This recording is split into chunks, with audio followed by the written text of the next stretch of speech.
কেন্দ্রীয় পর্যায়ে বিএনপি নেতৃবৃন্দ উপস্থিত, জেলা পর্যায়ের সহ নেতৃবৃন্দ, আমার সামনে উপস্থিত বিএনপি নেতাকর্মী সহ এলাকাবাসী সহ উপস্থিত মুরব্বীবর্গ, আসসালামু আলাইকুম। আজকে আমাদের এখানে যে এই অনুষ্ঠানটি একটি অত্যন্ত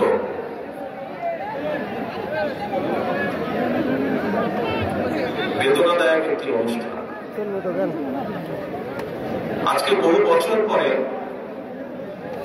এখানে কয়েকজন বক্তা উল্লেখ করেছেন যে ফেনী, বহু বছর পরে এই ফেনীতে মানুষের সাথে আমার কথা বলার সুযোগ হয়েছে। ফেনীর সাথে স্বাভাবিকভাবে আমার একটি আত্মিক সম্পর্ক রয়েছে। ফেনীতে আসা মানে একটি আনন্দের,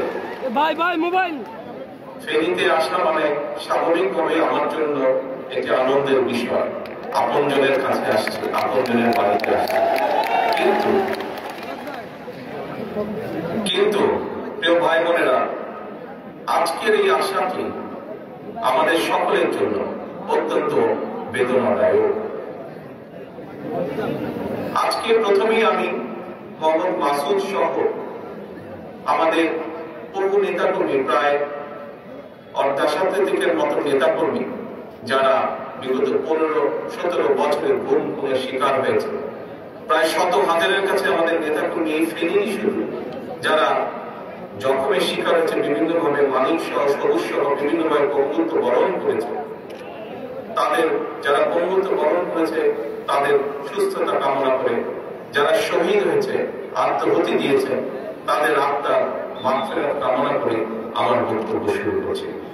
প্রিয় ভাই বোনেরা, আজকে আপনাদের এই যে হাজার হাজার মানুষ এখানে উপস্থিত আছেন, আপনাদের সকলের সামনে আজকে আমাদের মাসুদের পরিবারের কাছে একটি বাড়ি আমরা হস্তান্তর করছি।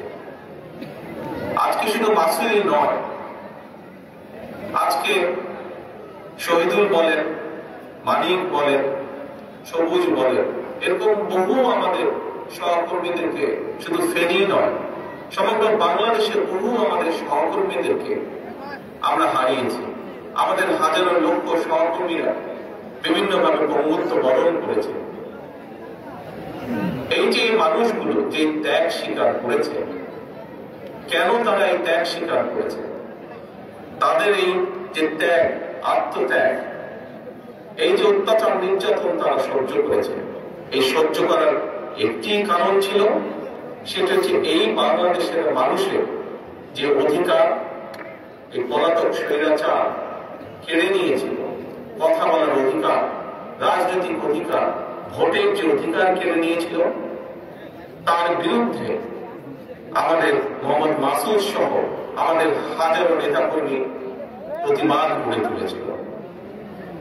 এবং এই প্রতিবাদ করতে গিয়ে জনগণের দাবি যে অধিকার, সেটিকে আদায় করতে গিয়ে তাদের মধ্যে বহু গুমের শিকার হয়েছে, খুনের শিকার হয়েছে, হত্যার শিকার হয়েছে, তাদের মধ্যে বহু বিভিন্নভাবে পঙ্গুত্ব বরণ করেছে।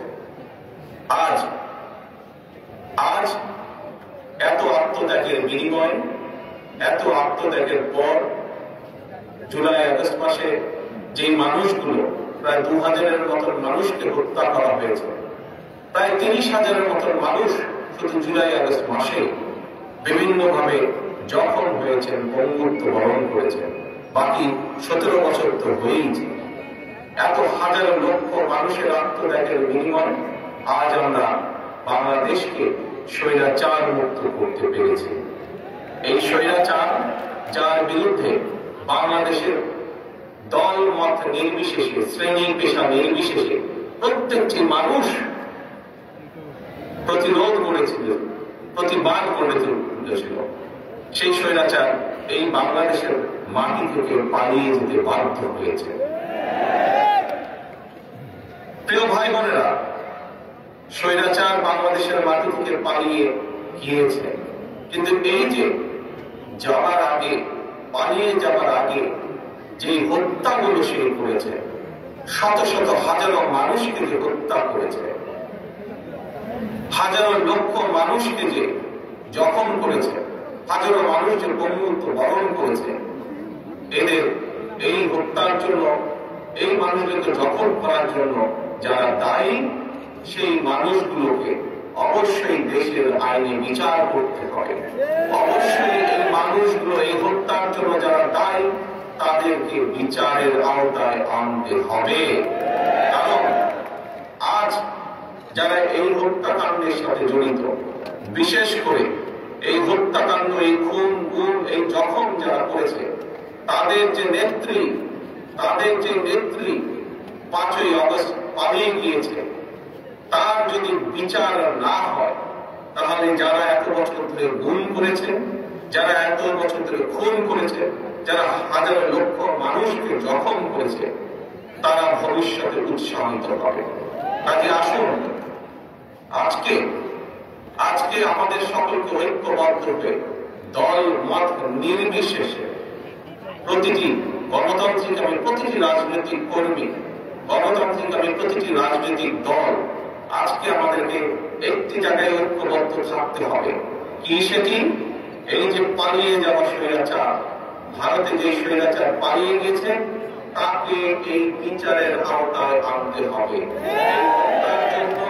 এই খুনের জন্য, এই জখমের জন্য হাজারো মানুষকে খুন করেছে, তার জন্য তার বিচার করতে হবে। তাকে কোনোভাবেই ছেড়ে দেওয়া যাবে না। এই হত্যার দায় দায়িত্ব তার, এই পালিয়ে যাওয়া স্বৈরাচারের, তার বিচার করতে হবে। আজকে আমরা দেখছি মাসুদের কন্যা তার পিতার বিচার চেয়েছে আজকে এই হাজারো মানুষের সামনে। প্রিয় ভাই বোনেরা, আপনাদের সকলের কাছে আমার জিজ্ঞাসা, এই যে মাসুদের কন্যা তার পিতার বিচার চেয়েছে, আমরা কি পারবো না তার বিচার করার জন্য? আমরা পারবো না মাসুদের হত্যার বিচারকে নিশ্চিত করার জন্য? হাজারো যারা মাসুদ সারা বাংলাদেশে যারা খুন হয়েছে, হত্যা শিকার হয়েছে, সবার বিচার আমাদেরকে নিশ্চিত করতে হবে। আপনারা কি এই ব্যাপারে একমত? সবাই হত্যাকারীর বিচার করার জন্য একমত? আমরা বাংলাদেশের মাটিতে এই হত্যাকারীদের বিচার করব। তবে প্রিয় ভাই বোনেরা, এখানে আরেকটি বিষয় আছে। সময় কম, একটু করে মাগরিবের আযান দিবে।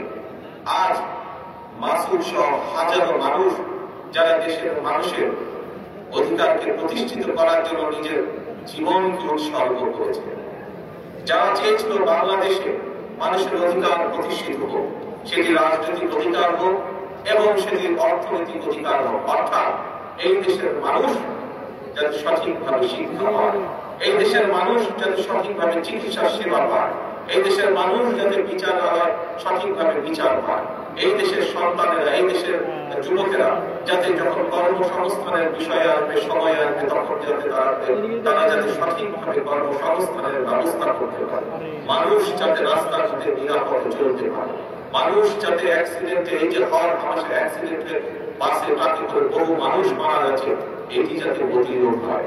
সর্বোপরি আসল যে কথাটি, বাংলাদেশের মানুষ যেভাবে বাংলাদেশকে প্রত্যাশা করে, যেখানে আইনের শাসন থাকবে, যেখানে মানুষের কথা বলার অধিকার থাকবে, স্বাধীনতা থাকবে, যেখানে মানুষের স্বাধীনতা থাকবে নিজের মত প্রকাশে, এইরকম একটি বাংলাদেশের মানুষের প্রত্যাশা করেছে। শুধু যে বিগত 15 বছরে যারা গুম হয়েছে, খুন হয়েছে, তারাই, শুধু যে জুলাই আগস্ট মাসে যে মানুষগুলো নিজের জীবন আত্মহত্যা দিয়েছেন, শুধু তারাই নয়।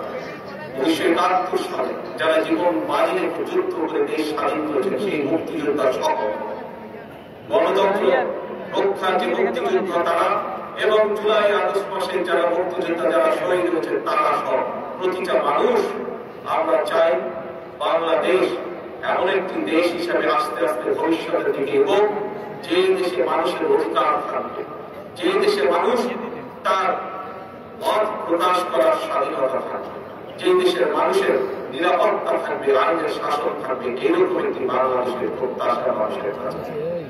আসুন, আজকে আমাদেরকে যদি মাসুদ সহ হাজারো মানুষ যারা শহীদ হয়েছে, তাদের আত্মার যদি মর্যাদা দিতে হয়, তাদের এই আত্মহত্যা যদি মর্যাদা দিতে হয়, তাহলে এখন সময় এসেছে সামনের দিকে আমাদেরকে বাংলাদেশকে গড়ে তুলতে হবে। যারা শহীদ হয়েছে, তারা যে কারণে জীবন আত্মহতি দিয়েছে, তাদের সেই প্রত্যাশা অনুযায়ী আমরা যারা আজ পেছনে রয়ে গিয়েছি, আমাদের সকলকে ঐক্যবদ্ধভাবে বাংলাদেশকে আজকে গড়ে তুলতে হবে। সেই বাংলাদেশকে, যেই বাংলাদেশের আশা আকাঙ্ক্ষা করেছিল মাসুদেরা, সেই বাংলাদেশকে, যেই বাংলাদেশকে আপনার সব কোটি কোটি মানুষ আজ প্রত্যাশা করে, সেই বাংলাদেশকে আমাদের গড়ে তুলতে হবে। প্রিয় ভাই বোনেরা, আপনাদেরই মেয়ে দেশনেত্রী খালেদা জিয়া, আপনারা দেখেছেন দেশনেত্রী খালেদা জিয়া যখন আপনাদের দোয়ায় আল্লাহর রহমতে দেশ পরিচালনা করেছেন, কিভাবে চেষ্টা করেছেন বাংলাদেশের মানুষের কর্মসংস্থানের জন্য, কিভাবে চেষ্টা করেছেন এই দেশে যাতে মিল কারখানা তৈরি হয়, কিভাবে উনি চেষ্টা করেছেন কিভাবে এই দেশের সন্তানেরা যাতে লেখাপড়া করে, বিশেষ করে আমাদের মেয়েরা যাতে লেখাপড়া করতে পারে, বোনেরা যাতে লেখাপড়া করতে পারে, শিখতে পারে, সেই ব্যবস্থা করেছে। প্রিয় ভাই বোনেরা, আপনারা দেখেছেন বিএনপির নেতৃত্বে শহীদ রাষ্ট্রপতি জিয়াউর রহমান যখন দেশ পরিচালনা করেছেন, আপনারা দেখেছেন কিভাবে দেশে খাল খননের মাধ্যমে এই দেশে কিভাবে খাদ্য উৎপাদন বৃদ্ধি করা হয়েছিল, কিভাবে দেখেছেন এই দেশে কলকারখানা তৈরি করা হয়েছিল, এই দেশে বহুদলীয় গণতন্ত্রকে প্রতিষ্ঠিত করা হয়েছিল। কাজেই আসেন, আমরা প্রতিবাদ দেখেছি যে যখনই আল্লাহর রহমতে বিএনপি দেশ পরিচালনার সুযোগ পায়, বিএনপি সেই পদক্ষেপগুলো গ্রহণ করে যার ফলে দেশ এগিয়ে যায়, যার ফলে দেশের মানুষ আস্তে আস্তে করে সমৃদ্ধির পথে এগিয়ে যায়। প্রিয় ভাই বোনেরা, আগামী দিনে যাতে বাংলাদেশ আবার বাংলাদেশের মানুষের প্রত্যাশা অনুযায়ী ধীরে ধীরে সামনের দিকে সমৃদ্ধির পথে এগিয়ে যেতে পারে, সেই জন্য আমরা 31 দফা বাস্তবায়নের প্রতিশ্রুতি দিয়েছি বাংলাদেশের মানুষের কাছে। সেই জন্য আমরা 31টি দফা তুলে ধরেছি। সেই 31 দফার মধ্যে আমরা দিয়েছি কিভাবে কৃষককে তার পণ্যের মূল্য দিব, কিভাবে আমরা কৃষকের কাছে সার বীজের ব্যবস্থা নিশ্চিত করব, কিভাবে এই দেশের মানুষের স্বাস্থ্য সেবা আমরা নিশ্চিত করতে চাই, কিভাবে এই দেশের শিশু সন্তানদের লেখাপড়ার ভবিষ্যৎ আমরা নিশ্চিত করতে চাই, কিভাবে আমরা বেকারদের কর্মসংস্থান করতে চাই, কিভাবে নারীদের স্বাধীনতা নিশ্চিত করতে চাই, এইভাবে আমরা 31টি দফা দিয়েছি। প্রিয় ভাই বোনেরা, আজকে আমরা বিভিন্ন মানুষের কাছে আজকের যে অন্তর্বর্তীকালীন সরকার, সেই সরকারকে আমরা দেখেছি সংস্কার প্রস্তাবের জন্য কমিশন গঠন করে দিয়েছে। সেই কমিশনের কতগুলোকে দেখেছি আমরা, তারা সংস্কার প্রস্তাব কিছু কিছু উপস্থাপন করেছে এই অন্তর্বর্তীকালীন সরকারের কাছে।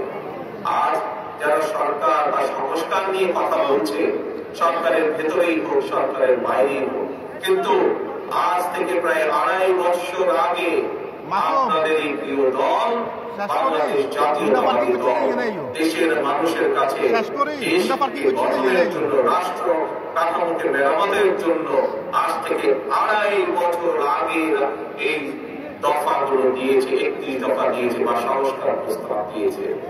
আজকে থেকে 2.5 বছর আগে যে সময় স্বৈরাচার অস্ত্রের জোরে এই দেশের রাষ্ট্র ক্ষমতাকে ধরে রেখেছিল, সেই সময় বিএনপি ছাড়া কেউ কোন সংস্কারের কথা বলেনি, শুধুমাত্র এক বিএনপি বলেছিল। প্রিয় ভাই বোনরা, কেন বিএনপি বলেছিল?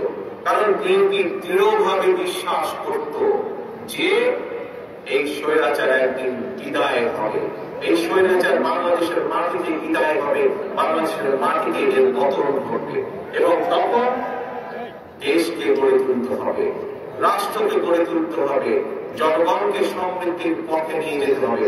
সেই জন্য আজ থেকে 2.5 বছর আগে বিএনপি 31 দফা উপস্থাপন করেছে জাতির সামনে। প্রিয় ভাই বোনেরা, আমরা স্বৈরাচারকে বিদায় করেছি।